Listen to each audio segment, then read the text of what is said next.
Hey y'all. Hey. I'm Ebony. And I'm Shakora. And welcome to the UnapologeticallyUs podcast, where we talk about life, mental health, fitness, finances, and everything in between. Thank you guys for joining us today. And if you are new here, welcome back. Welcome back. Welcome back. Yes. Shakora has to greet you with our welcome song. Yes, I do. All visitors. All visitors. It's now time for our visitors. So yeah, let's get into our first segment, Child Listen. Child Listen. So I'm gonna go first, Child Listen. You know the usual, work, don't stop. Stop, drop, make your booty drop. But yeah, that's about it. Working out, chasing dreams, pursuing goals, prioritizing everything, and just going from there. Yeah, seeing results. I'm seeing some little more inches coming off the waist, and scale really not moving like I wanted to, but I am seeing inches coming off, so I'm happy about that.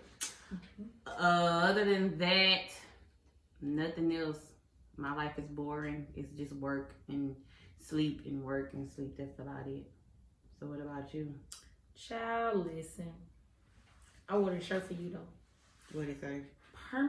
Permanently tired. Yes, ma'am. I need to get that.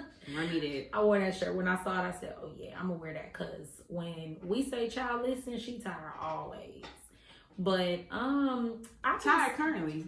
Tired currently. Me too. I could say that I'm tired, but you know, I text my husband, I was like, I am tired, and he was like, but the grind though. And I'm like, because I've been up and running all day. But you know, the work must get done. So child listen, I really just been doing the same what we always doing. We're working, like you said, meeting, establishing, working on goals. And I know we probably get on here and everybody be like, they always working on some goals. But we are. Like it's always, you know, like they say, it's always up from here. And so I'm excited about that. But now that made something come to mind, I want to give a shout out to Jessica for her 360 machines and going to Essence this year. If y'all, if it's going down this, we can let go Friday. If y'all gonna be in Essence this weekend, go check out Candid Events. Yep. I don't know where they're gonna be at, but they're gonna be at Essence. Yes, and that's all that matters. So as we talk about goals and we speak on goals, it's not just us. Our friends are working. Our friends, look, when they say God do some blessing and he be in the community, look, if he may not give it to me directly, but if he blessing the ones around me, then he's very close. And sometimes that's all I need. That's all I need. It's for God to be blessing the people around me. If he's blessing the people around me, then he answers some prayers for them. So amen. Absolutely. So shout out to you, Jessica and Candace, on you guys' adventure to Essence. The Big Easy, baby. Go ahead. So yes, I'm excited for them for that. So we can get into today's topic. Shakora brought something to my attention. And we haven't done a finance episode. No, I think we only done probably one, and that was the money story one. But basically normalizing the limitations on money or finances. So you want to give a little backstory of how you came up with this? Yeah, sure. So I was, of course, you know, listening to podcasts, and of course I always have my little 2 cents to put in. It's almost like I be on everybody else's podcast because I be answering and discussing. I'm like, I need to share my information in that. But I was listening to another podcast, and I wish I remembered the name of the girl, but I do not. And she was just talking about how people normalize the limitations on money.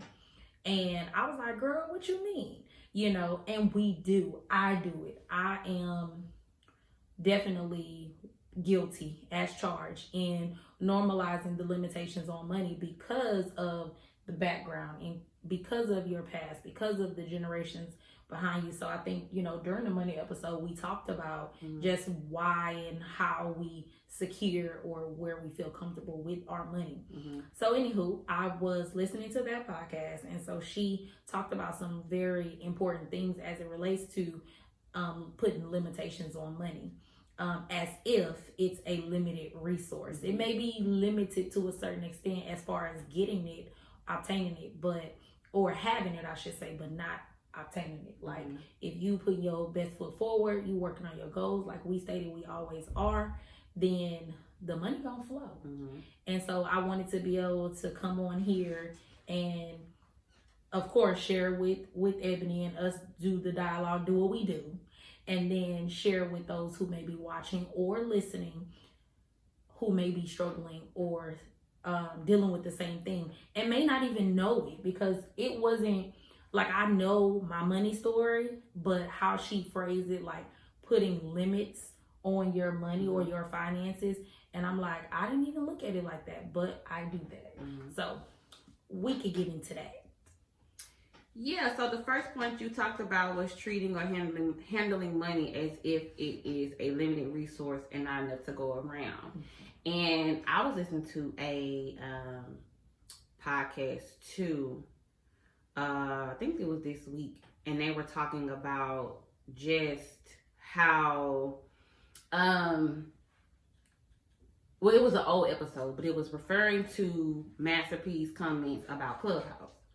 If y'all don't remember, Master P made a comment about when Clubhouse was popping, we had made Clubhouse, black people made Clubhouse popping because we were doing all kind of rooms and we were doing all kind of topics. They had a moan room, a moan for Jesus room. They were talking about any and everything, whatever. So and of course the pandemic helped, but we blew Clubhouse up. And he was saying that like, oh, if a black person would have been like, came with that idea, not called it Clubhouse, but called it something else, but had that same exact idea, we as a community would have shunned them and been like, hey man, don't do that. And one of the things that one of the hosts said was, it's not that we don't support, it's because we have been money hasn't been just at our hands. So, and then too, whites and other races get that they can start a business and fail and then take some time, regroup, and go back again. We don't have the ability to start a business and fail. If we start something, it has to work. Especially if people are going to put their money, if us are going to put our money and resources behind it, they're going to want to make sure that it is a successful business, because $20K is a lot regardless of where you are, to black people, regardless of wherever you are in life. So we treat it as that because we didn't have that. Not just, us, our parents, but taking it back to slavery times. Right. We worked all day slaves worked all day in the cotton fields for little to no money. They had to live on the plantations with their master. Right. So when you did get money, some people probably splurged and did whatever, but then some people held on to it. And so you treat it because it's limited, because at one point it was limited to us. And in a way it still is limited to us, because we have to go through more loops and hoops and barriers to even get half of what other races may get. Now, if you fast forward to today's time, you do have a lot more of us black people who are successful and making money and millionaires and billionaires and all of those things. But I feel like some of that was treating it like it was limited until you got to where you wanted to be. Because one thing that we talked about, the money story that Kev on stage and his wife talk about, broke is always around the corner. And so we treat money, and even I've been doing it now, even more, is treating my money as if broke is around the corner. Because one thing that when you have been broke, and you do get a little cushion, what you don't want to do is go back. Absolutely. So you hold on to it because you like, I know what broke feel like, and I don't want to do that. And the way life be life, and sometimes you never know what could happen that could put you in a situation where you could either be back broke or damn near back broke. Right. So, because even like when COVID hit, there were people like, damn, see, my holding money helped because of the unknown and what you didn't know was going to happen. You didn't know if you were going to lose your job. You didn't know if you was going to lose your house, not make no money, none of that. You didn't know none of that. If you have to exhaust your savings, you didn't know none of that when COVID first hit. So we hold on to money, Black people especially, because it wasn't something that was always readily available to us. Right, absolutely. I agree with that. We do, even me personally, and I said in my money story, I did or do. I get nervous when my savings account is lower than I would like it to be, and it's not going in the up direction versus the down direction, or when my checking account not at a certain level, the business account not at a certain amount. I do, because it feels like broke is around the corner.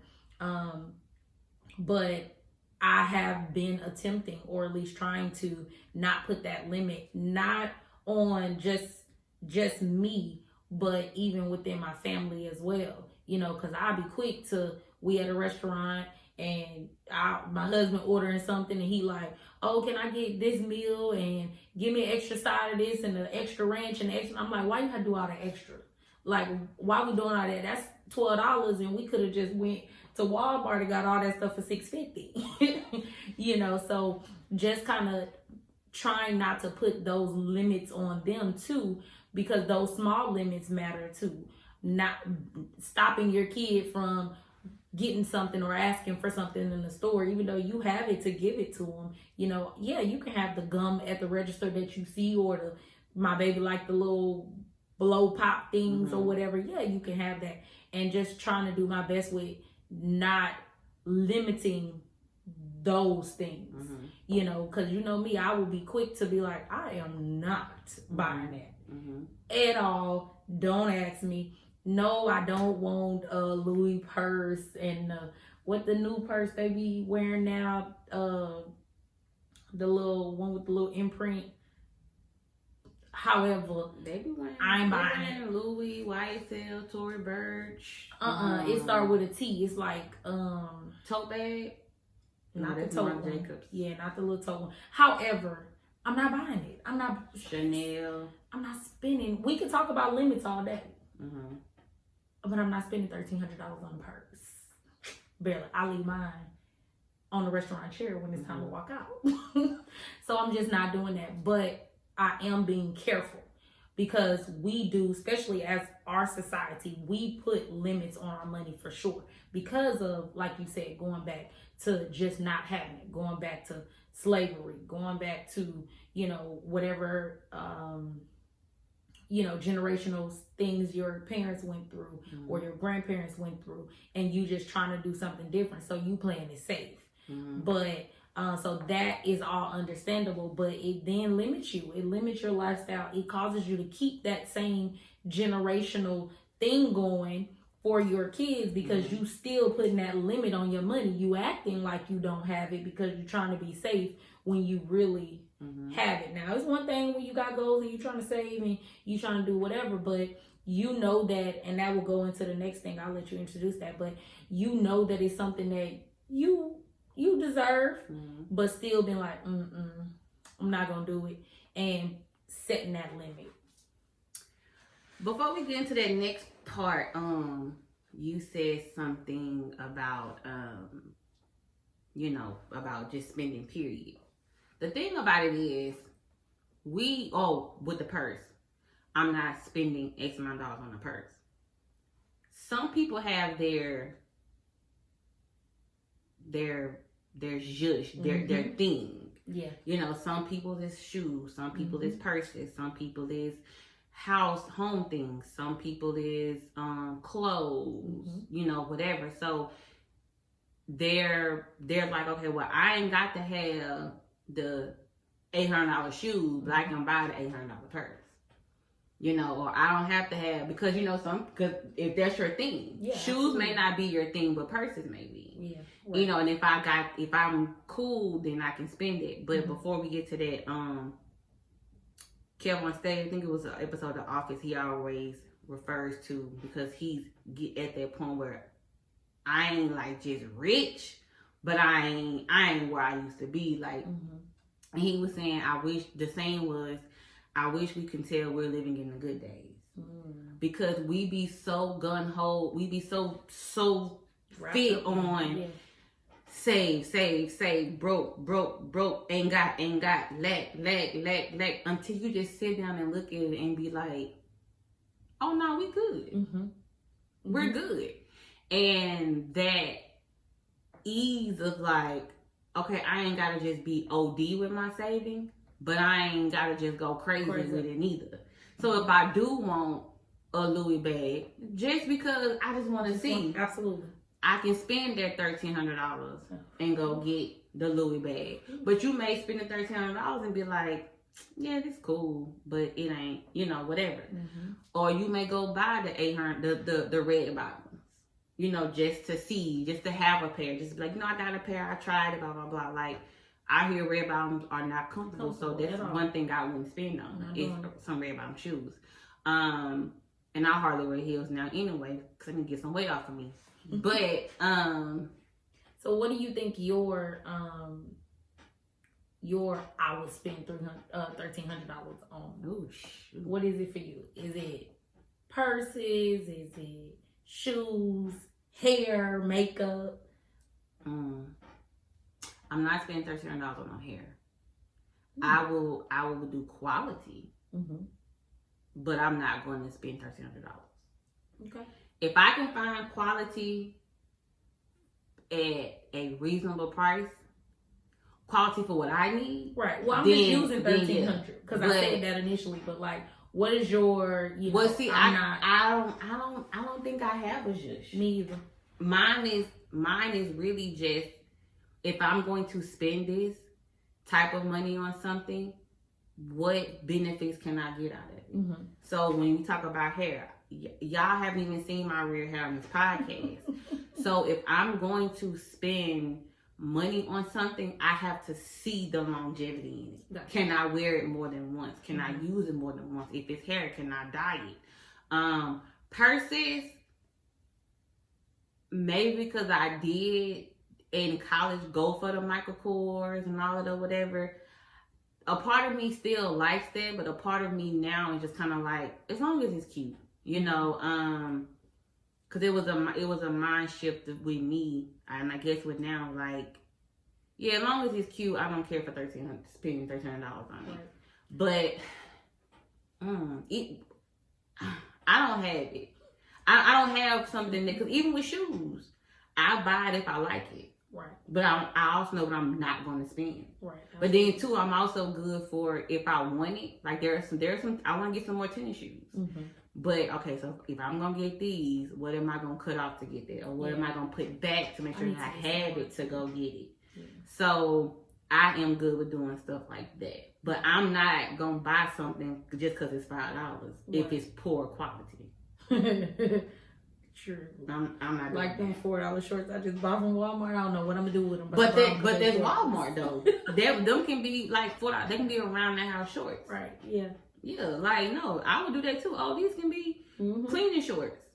And I don't know what mine would be either. You know, we talked about me and my husband the other day about like people who just like the name brand and, you know, spends a lot on that. And we were talking about what our little guilty pleasure is. Like, what would I go and spend? And I'm like, I don't think I have nothing. Like, just thinking about, like, y'all see, she said y'all ain't seen her hair. Baby, y'all gonna see this hair. Y'all gonna see this hair. Because it's hard for me. It's hard for me to spend all that money on hair. And I just, to say that I'm somebody who always want my hair to be neat and that I just, but if I absolutely want it, then I would. You know, so I guess that's, you know, stopping yourself from putting that limitation too. And you're more of a brave person. So you will spend, because even think about now, you're paying that girl an amount that you wouldn't have paid nobody 6 years ago. Because I love her.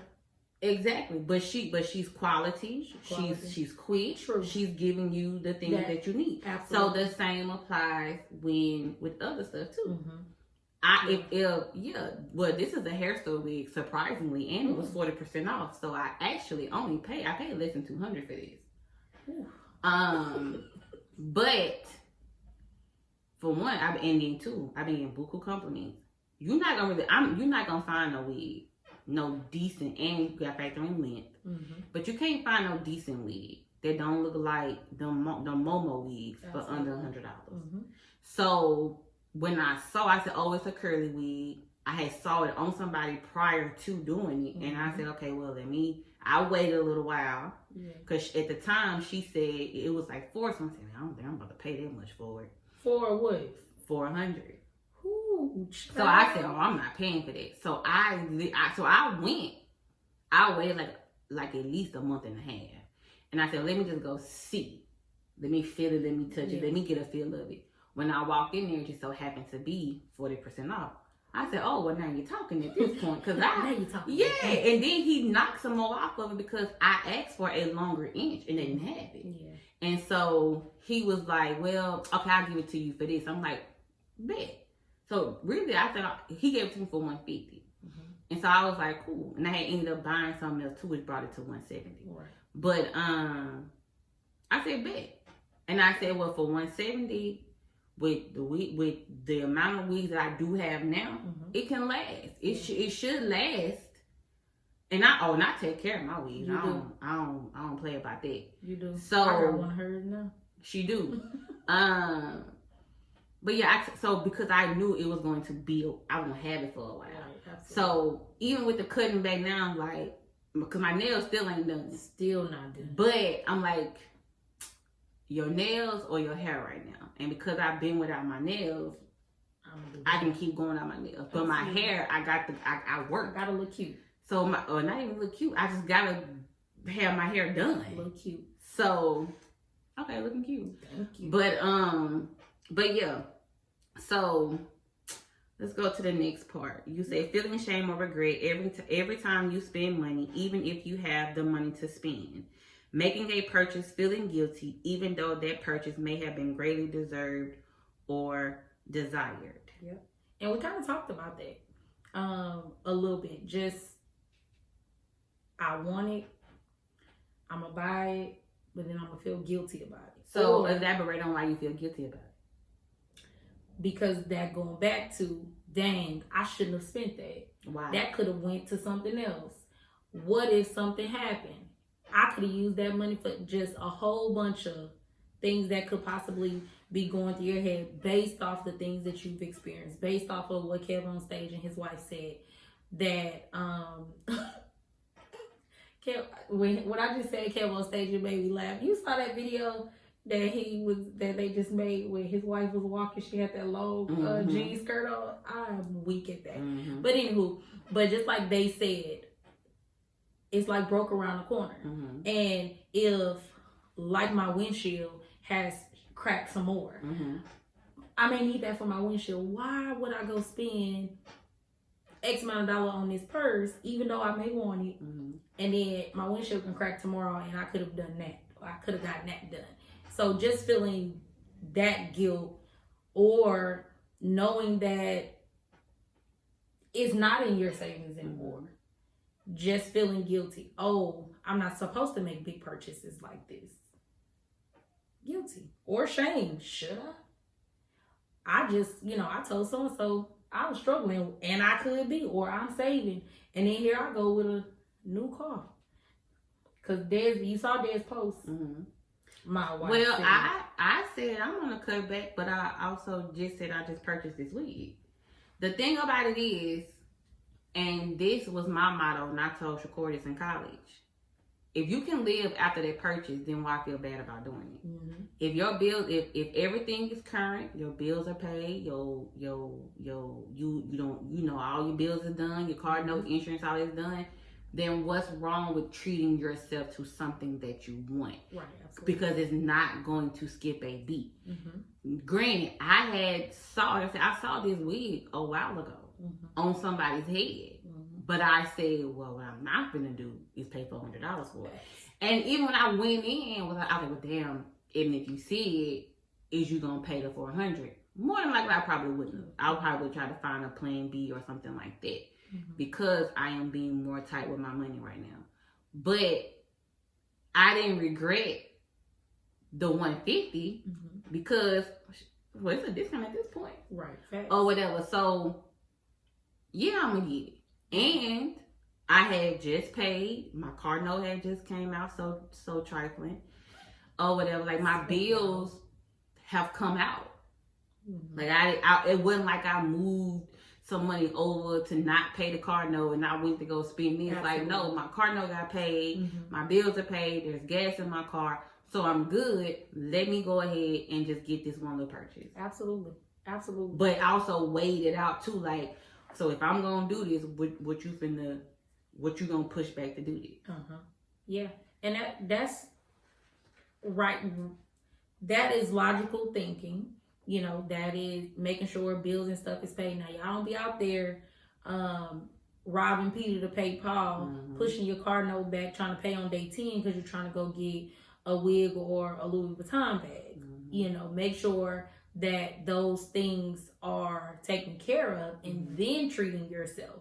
You know, so I'm in a season, you know, I told people and I've been standing on me just being a self-care person. And if that self-care means me buying something that I wouldn't normally buy. Now, granted, it still sit on the back of my head, but you know how many things that I have bought since your saying in college. You know what? I bought an iPad. Like, I bought so many things. Like, okay, if you can live without it, if you're going to be straight without it, do it. You know, if it's straight something that you want. If you can live after buying it. If you could live after buying it, get it. You know, you deserve it. Because if you didn't, you wouldn't be trying to get it. And so that's important to me. I try to keep myself on the straight and narrow as it relates to keeping myself in check with that. Like, making the purchases on things that I deserve.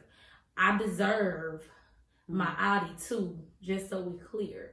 I ain't ready yet though, but I will get it. You know, knowing that, oh, well, I'm paying my braid girl. It's a thing. It's happening. When I want my braids, yes, I'm going to pay her. You know, if you listen and you the only person that I paid this much to do my hair because the braids have been put in by me. But, you know, you get to a point where you just want to be in acceptance. Like, I deserve it. And I don't want to feel guilty about it. So I'm telling the world I'm going to get my braids. And two, shame and guilt shouldn't come in if you know you're doing your due diligence. Meaning, not just paying your bills, but you have a budget that you're sticking by. You, at some point, should know what, even on I ain't gonna say all rainy days, but like maintenance for the car. You know, okay, after so many miles, you need an oil change. You know, after so many miles, you're gonna have to rotate tires or get new tires. You know that in the event that you get a nail in your tire. Speaking of nails, if I am that person that if I see a nail on the ground, I pick it up. I don't give a damn where I'm at. My car may never go that way, but it was at one time in my life when my tires loved freaking nails. And so, flashback. Anyway, but you just never, like a nail in your tire, so you know how much that will cost to get it plugged, get it replaced, whatever. If you're doing your due diligence behind your money, there should be no reason to feel shame or guilt behind buying something for you. Absolutely. Especially if it's your money. You work for that money. Whether it's 40 hours, 20 hours, 60 hours. You work. So you deserve to treat yourself to something, even if it's a dinner. In my cutting back season, I at least treat myself to some dinner. Right. I at least take myself on a date, whether it's to Chili's, because I love me some honey chipotle chicken Christmas, or to go get some boiled meat. I deserve to do that. I work too hard to just be sitting there just to be putting money back. There's nothing wrong with it, but treating yourself to something. Right. And then too, and this is true, when you die, the money not going with you. So you stacking, hoarding. Mm-hmm. Your time coming, you gone. Where the money at now? Cause who's to say? Cause we can say, yeah, what your parents did affects you, but we don't know how it can affect you. Absolutely. Your daddy could be a hoarder and you go be a spender. Yep, absolutely.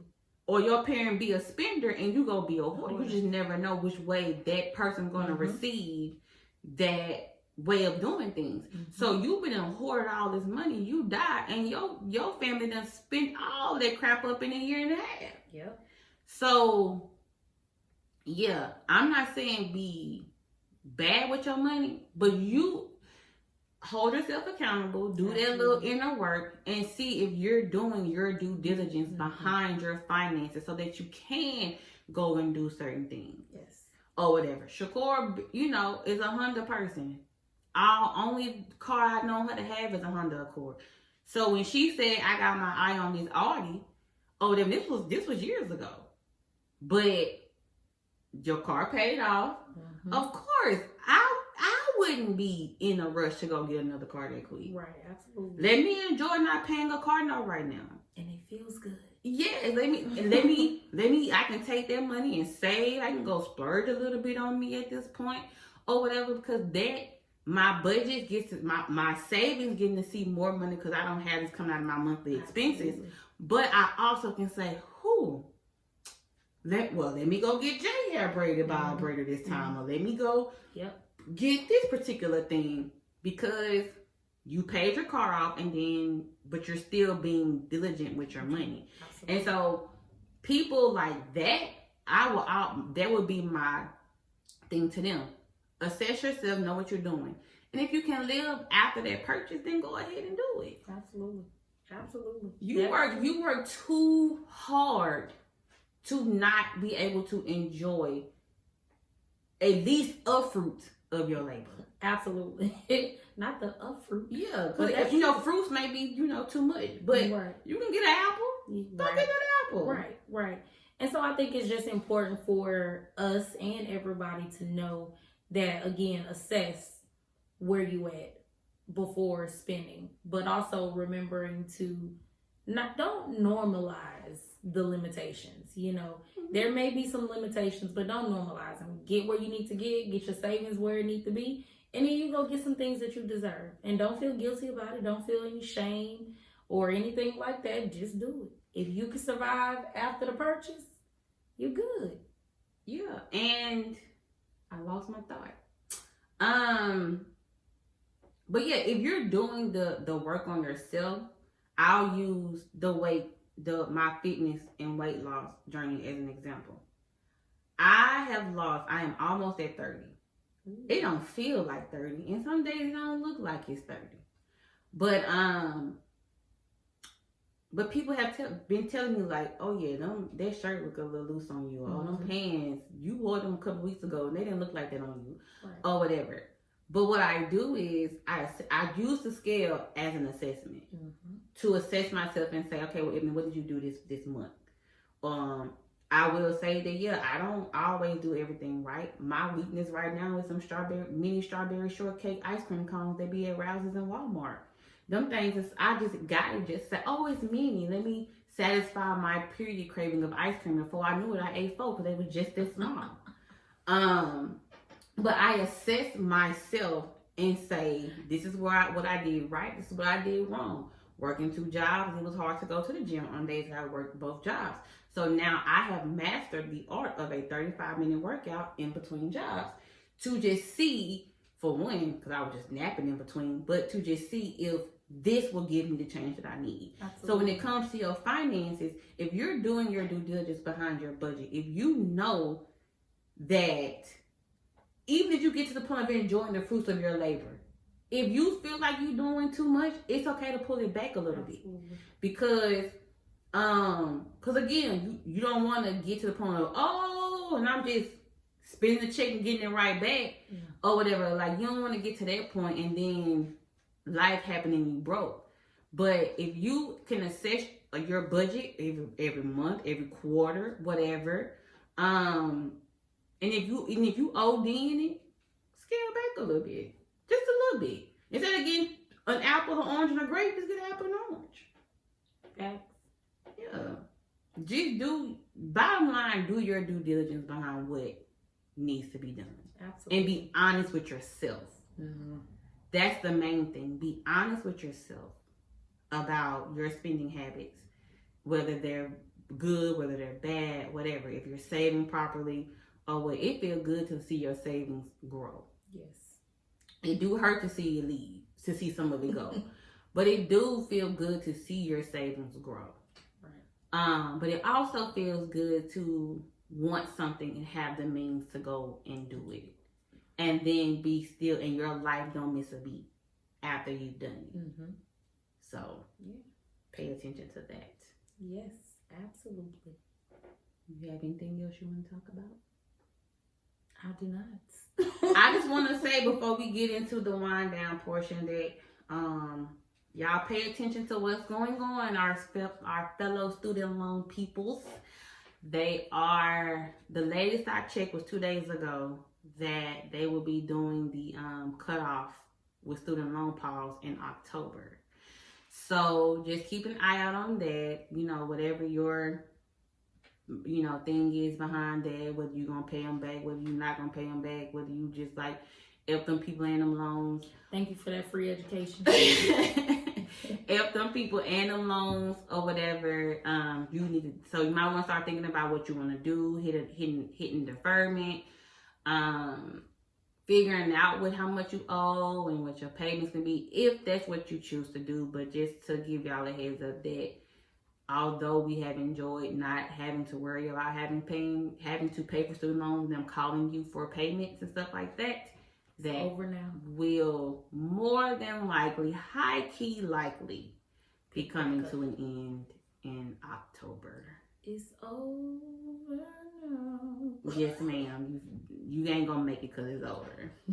I feel like I can make it. Lord Jesus. So let's wind down. We are drinking, I get this wrong, Messina Hoff that Montreal bought us for when he came and did his episode with us, and it is just as good as it was when we did the episode with him. Mm-hmm. And shout out to those people who are watching us thanks to Montreal. I had to let him know that he was our most watched video in a day. Mm-hmm. In a day. His mama even watched it and commented. Good. So, shout out to y'all or whatever. And we are up. We are almost to 100 subscribers. We are. We are at like 73, 74, somewhere in that area. Mm-hmm. So thank y'all. Shout out to our new subscribers, those of you who have decided to join and watch our videos. And we are close to 40 at this point. Mm-hmm. So we've been rocking and rolling and rocking. So thank y'all. Shout out to y'all. Thank y'all. We appreciate it. We're excited. I'm excited. And I've been enjoying getting feedback from people. My sister just finished watching Kim's episode. I'm trying to get her to start getting waxes, and you kind of messed it up a little bit because you said it hurts. Oh, it hurt. But I was trying to explain to her there's no different than getting your eyebrows done. When they get your under eyebrow, where the thick of your hair be, it does hurt. But I was trying to say the way Kim does it, and she's talking to you, is not that bad. Once you get over it, because you know it's coming. You know when she hit that little that part don't right stop there. me from hurting though. But I'm gonna be honest with you, girl. You can ask me, your sister gonna set you up. It is gonna hurt, but I love it. It's gonna be a temporary pain for something that you're gonna enjoy. I never told her it didn't hurt. Okay. I just said it don't feel like your eyebrow either. I just said, you get used to it. And I use the eyebrow. So, you know, we thicker under here. So when they be waxing up at that bottom part, they do hurt worse than the top. Not like that.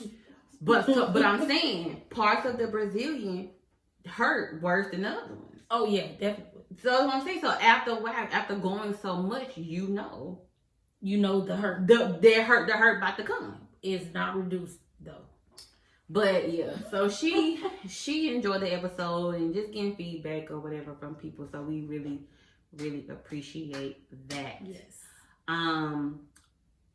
Thank you guys for watching. Be sure to like, comment, subscribe, share, rate us on all podcast platforms. If you have any questions, be sure to email us at unapologeticallyuspod@yahoo.com.